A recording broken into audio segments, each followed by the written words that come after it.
এরকম creamy spongy cake দেখলে কার না খেতে মন চায়। বাট ট্রাস্ট মি, এই কেক একদম ঘরোয়া উপকরণ দিয়ে তৈরি।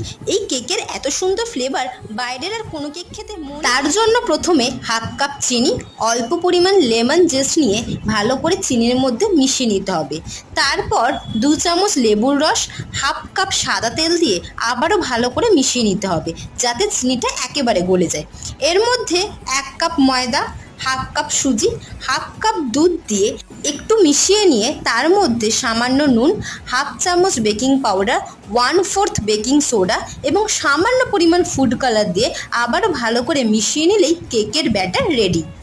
এবার এয়ার ফ্রায়ারে 200 ডিগ্রি সেলসিয়াসে 20 মিনিটের জন্য বেক করলেই লেমন কেক রেডি। কেকটা দেখতেও যেমন সুন্দর, এর গন্ধও ঠিক ততটাই সুন্দর। গার্নিশিংয়ের জন্য কেকের ওপর হোমমেড সস ও একটুখানি লেমন জুস ছড়িয়ে দিলেই তৈরি হয়ে গেল ক্রিমি লেমন কেক। ভিডিওটি ভালো লাগলে লাইক শেয়ার সাবস্ক্রাইব করে দেবেন।